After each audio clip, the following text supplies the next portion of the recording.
ओम सामवेद अध्याय 1 मंत्र 38 सूक्त 4 का मंत्र 4 है। वैसे सामवेद में अभिकल गणना चलती है तो हम उस संख्या का प्रयोग भी कर सकते हैं। हम कह सकते हैं इसको सामवेद मंत्र 38।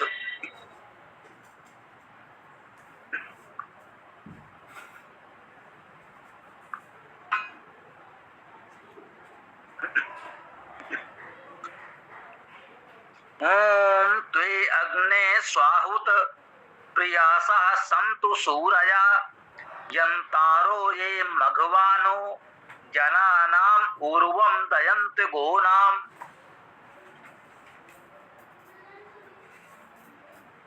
त्वे तो तुम्हारे, ये वैदिक प्रयोग है। त्वे पद का प्रयोग लौकिक संस्कृत में नहीं मिलेगा। ये वैदिक प्रयोग है तो अभी लोक में नहीं मिलता, लौकिक संस्कृत में नहीं मिलता। त्वे इस प्रकार से बहुत से वैदिक प्रयोग हैं, कह सकते हैं वैदिक रूप है इन शब्दों का। त्वे अग्नि, अग्नि संबोधन में है हे अग्नि, हे अग्निगत स्वरूप। स्वाहुता, हे उत्तम आह्वान किए हुए, ऐसा अर्थ यहाँ लिखा है मंत्रार्थ में। सु आहुता, सु उत्तम प्रकार से, आहुता आ भी उपसर्ग है, सु भी उपसर्ग है, आ भी उपसर्ग है। वो धातु है, वो धातु का अर्थ दान करना, आदान प्रदान करना, आह्वान करना अर्थ होता है। बहुअर्थायी धातुवा कहते हैं, धातुओं के बहुत से अर्थ होते हैं। तो हे उत्तम आह्वान किए हुए अग्नि, हे अग्नि, त्वे तुम्हारे प्रियासा, प्रिय, प्रिय का बहुवचन है प्रियासा, बहुत से प्रिय लोग, हम सब अग्नि के प्रिय हैं। उस अग्रणी गत स्वरूप परमेश्वर के प्रिय हैं। इन गुणों से युक्त उस अग्नि परमेश्वर के उपासकों के प्रिय हैं। प्रियासा संतु, संतु हूं, ये बहुवचन है, संतु भी क्रिया है। प्रियासा संतु, प्रिय हूं। सूरया, ये प्रिय कौन होंगे? सूरया, जो सूर हैं, ये भी बहुवचन है। जो सूर हैं वे उस अग्नि के प्रिय हैं। स्वाहुत अग्नि के, इनको हम भली प्रकार उत्तम प्रकार से आह्वान करते हैं, बुलाते हैं, पुकारते हैं। उस अग्रणी गत स्वरूप परमेश्वर के या समाज के अग्रणी विद्वानों के प्रिय होते हैं वे जो सूर हैं। सूर में, सूर्या में सृजनशील ऐश्वर्यवान अर्थ किया गया है। सु धातु भी इसमें हो सकता है, उत्पन्न करना, ऐश्वर्य होना। और सुर धातु भी हो सकता है, उसका भी अर्थ ऐसा ही है। सूर्या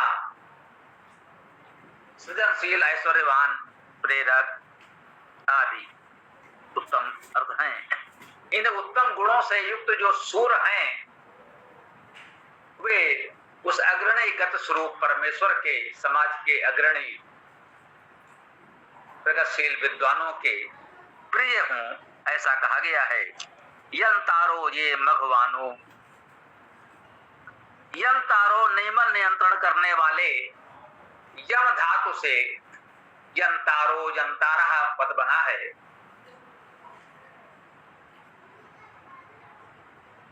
यम धातु से ही यमन, नियमन, संयमन शब्द बनेंगे।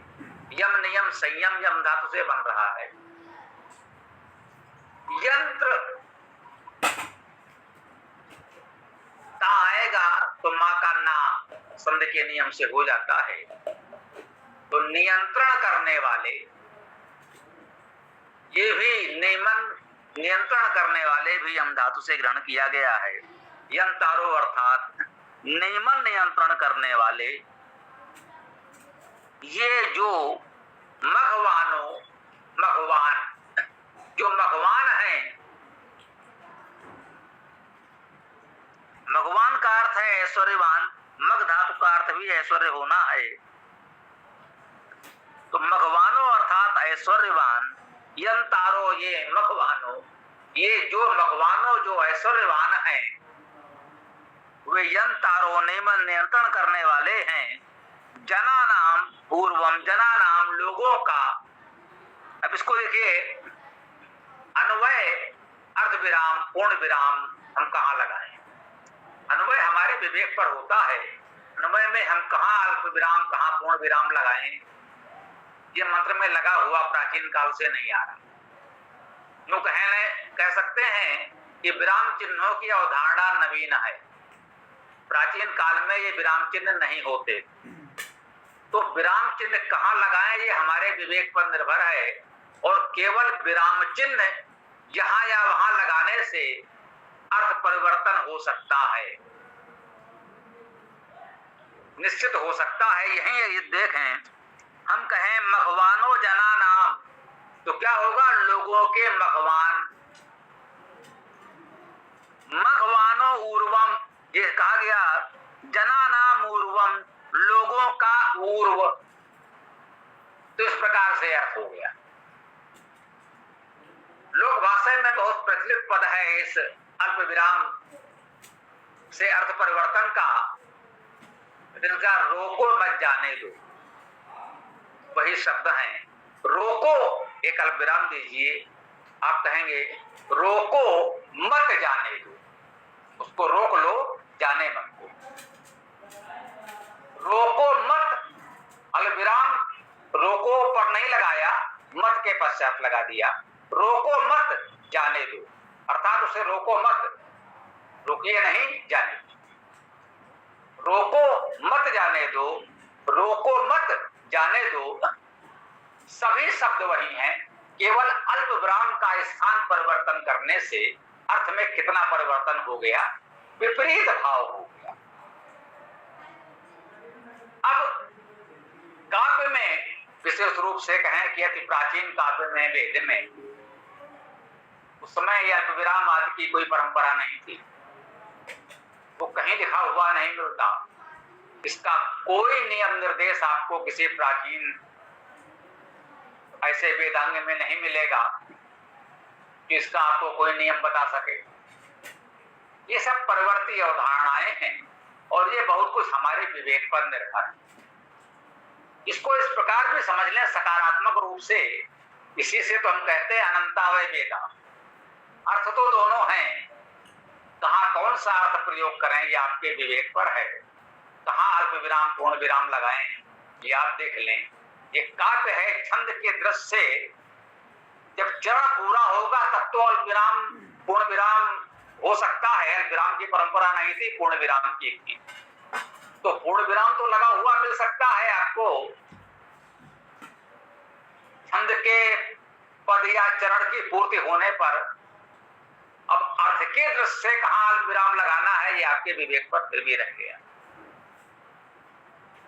तो इसमें त्वे अग्ने स्वाहुता प्रयासा संतु सूरया, यहाँ पर एक पूर्ण विराम तो आ गया, ये छंद के दृष्टि से आ गया।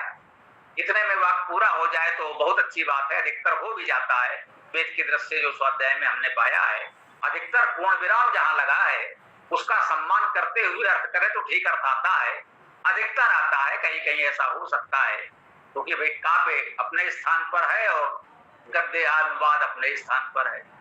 काव्य में तो चरणों के दृष्टि से ही पूर्ण विराम लगेगा, और उसका गद्यानुवाद करते समय हमें अन्वय के दृष्टि से हो सकता है कुछ आगे पीछे करना पड़ जाए। तो त्वे अग्ने स्वाहिता प्रयासा संतु सूर्या, यहाँ पर पूर्ण विराम है, मौलिक रूप से है, और इतने में वाक्य पूरा हो गया, अर्थ पूरा हो गया, हमने आपको बता दिया। अब अगले चरण में जब आएंगे, जनतारो ये मघवानो जना नाम पूर्वम दयंत गो नाम। अब केवल इस गो नाम के पश्चात पुनः पूर्ण विराम आएगा, बीच में कोई अल्प विराम मूल ग्रंथ में नहीं मिल सकता। हमने आपकी सुविधा के लिए अल्प विराम दे दिए हैं, और अल्प विराम देते समय भी हमारा अभिभाव छंद के दृष्टि से चरण को स्पष्ट करना था। ये सामान्यतः 4 चरणों का छंद होता है, तो दूसरे और चौथे में पूर्ण विराम लगता है, पहले और तीसरे चरण में अल्प विराम होना चाहिए, वो नहीं लगता।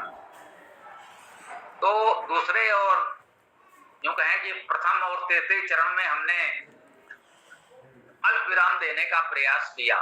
बहुत से गायत्री छंद 3 चरणों का है, भक्ति 5 चरणों का है, तो उस दृष्टि से भी अल्प विराम की जहां जैसी आवश्यकता हो तो प्रयास किया गया है। उसको अर्थ की दृष्टि से नहीं, छंद की दृष्टि से ही देखें। अर्थ की दृष्टि से अन्वय करते समय अल्प विराम आप इधर से उधर आवश्यकता अनुसार कर सकते हैं, ये हम आपको बताना चाहते हैं। ये भी न माने कि भाई आपने तो अल्प विराम लगा दिया है, उसी के अनुसार अर्थ कर लें, नहीं, वो थोड़ा सा आप आगे पीछे अर्थ करते समय अन्वय में कर सकते हैं, ये अधिकार आपको है। अल्प विराम जो लगे हैं वो छंद की दृष्टि से लगे हैं, यद्यप अर्थ में भी बहुधा सहायक हैं, परंतु 100% नहीं कहा जा सकता।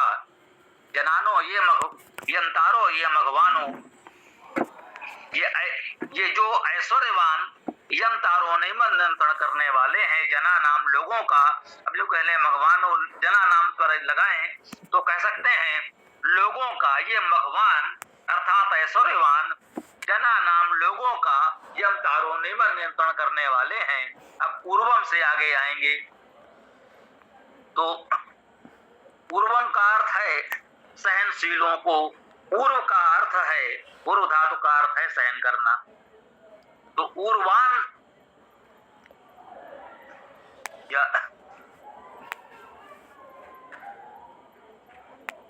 पूर्वम शब्द का अर्थ हुआ सहनशील।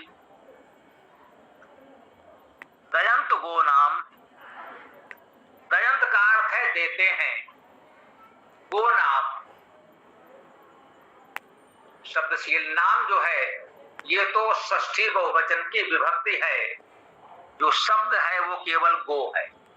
गो नाम अर्थात गो का बहुवचन है। गो धातु का अर्थ है शब्द करना, गो का अर्थ होगा शब्दशील, शब्द करने वाले। गो का अर्थ इस दृश्य से वाणी भी होता है, गो धातु का शब्द करना, तो गो का अर्थ वाणी शब्द, ये भी ठीक है। गो नाम अर्थात वाणियों का, यह अर्थ भी ठीक है। तो गो नाम का अर्थ हम कह सकते हैं वाणियों का, अथवा शब्द करने वालों का, शब्दशीलों का, विद्वानों का, ये इस प्रकार के अर्थ भावार्थ आप कर सकते हैं। दयंत देते हैं, गो नाम वाणियों के देने वाले हैं, वाणियों को देते हैं। तो जो ऐश्वर्यवान हैं, ये ऐश्वर्यवान लोगों का नियमन नियंत्रण करने वाले हैं, सहनशीलों को वाणियां प्रदान करते हैं, जिनके अंदर सहनशीलता है, धैर्य है, दूसरे पक्ष को भी सुनने की सामर्थ्य है। ये वाणियां उनको दी गई, यूं कहें कि समाज में बोलने का अधिकार उनको दिया गया, तो धैर्य पूर्वक दूसरे की बात सुन सकें, उस पर धैर्य के साथ विचार कर सकें, तो उन्हें अधिकार है कि वो उसके पश्चात अपनी बात रखेंगे, वो हमारे लिए निश्चित रूप से उपयोगी होगा।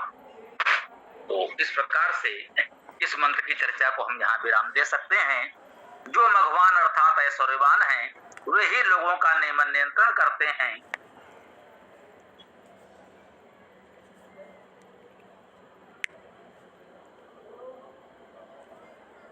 इसमें उर धातु की भी चर्चा की गई है। उर धातु का अर्थ जाना, उर धातु का अर्थ हिंसा करना, सहन करना भी है। तो उन उर्वों अर्थात गतिशील जानी सहनशील को देते हैं। नियंता लोगों का कर्तव्य है कि जो लोग विद्वान हैं, कर्मशील हैं, जिन्हें अनेक कारणों से बहुत कुछ अनुचित भी सहना पड़ता है, उनको सहयोग देते रहें। ये भावार्थ इसमें लिखा हुआ है, तो मुझे लगा मैंने प्रस्तुत किया। यहाँ से हम आज के इस मंत्र व्याख्या को, मंत्र चर्चा को विराम देते हैं।